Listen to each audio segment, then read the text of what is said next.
নমস্কার এবং CDC debate নিয়ে আজকে কথা বলবো, পরিবর্তন, উচ্ছ্বাস না হতাশা।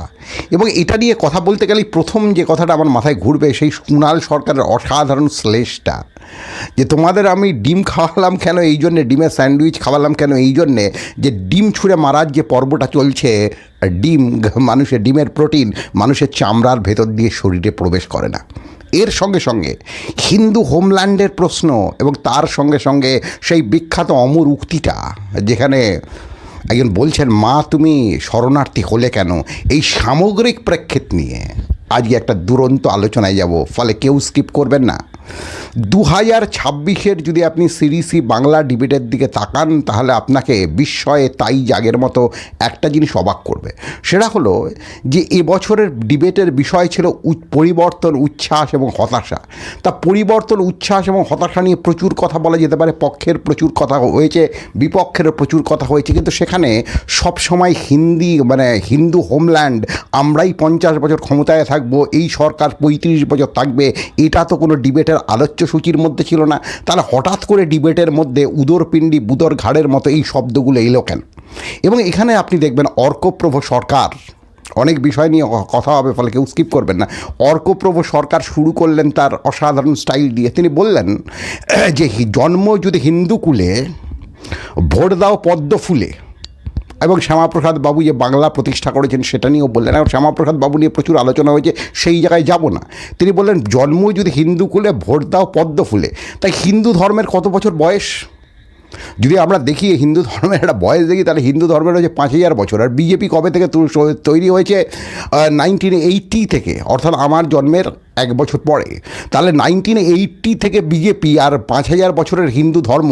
তাহলে 1980-র আগে কি মানুষের হিন্দু কুলে জন্ম হয়নি? তারা কি রাজনীতি সচেতন ছিলেন না, নাকি তারা হিন্দু ছিলেন না? এই প্রশ্নটা তো অর্কপ্রভ বাবুকে করতে ইচ্ছে করে। তাহলে হিন্দু কুলের জন্মের সঙ্গে বিজেপির কী সম্পর্ক, বিজেপির কোথায় হিন্দুত্ব রয়েছে এবং তাদের হিন্দুত্বের সঙ্গে আসল হিন্দু ধর্মের কী সম্পর্ক, এই নিয়ে যদি সাংবাদিক হিসেবে বিনয়ের সঙ্গে অর্কপ্রভ সরকারকে একটা চ্যালেঞ্জ জানাই, তর্কের চ্যালেঞ্জ, যে আপনি প্রমাণ করে দিন জন্ম যদি হিন্দু কুলে, ভোট দাও পদ্ম ফুলে, এটা আদেও কোনো থিওরি হতে পারে? আর এ কথা যারা বলছেন তারা তো রাজনীতিতে একটা অদ্ভুত পরিবর্তন আনছেন, এবং সেই পরিবর্তন তো আমাদের হতাশার দিকেই নিয়ে যাবে।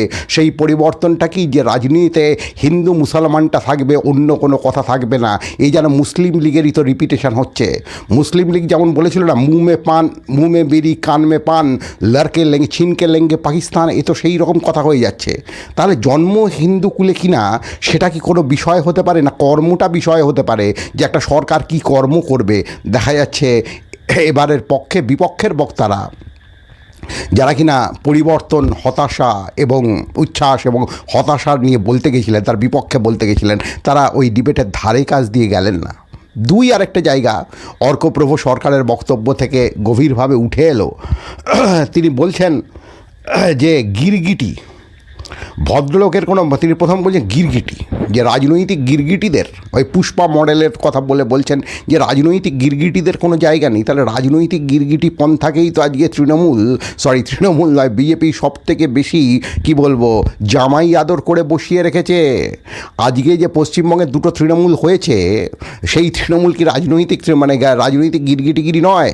আজকে এনসিপি যে পার্টিটার নাম পশ্চিমবঙ্গের কোনো মানুষকে জিজ্ঞেস করলে সঠিকভাবে বলতে পারবে না, ত্রিপুরার একটা পার্টি, তার হাতে পশ্চিমবঙ্গের 20টা সাংসদ রয়েছে, এটা রাজনৈতিক গিরগিটিপনা নয়? তাহলে এটা রাজনৈতিক গিরগিটিপনা নয়? ছেড়ে দিন। আগে যে দলগুলোর লোকজন সম্পর্কে, আগে যাদের সম্পর্কে এসে নরেন্দ্র মোদী এই পশ্চিমবঙ্গে দাঁড়িয়ে বলেছিলেন ভাগ শুভেন্দু ভাগ, ভাগ মুকুল ভাগ, তাদের মধ্যে একজন পশ্চিমবঙ্গের আগে মুখ্যমন্ত্রী হয়ে গেছে, এটা রাজনৈতিক কোনো বিষয় নয়?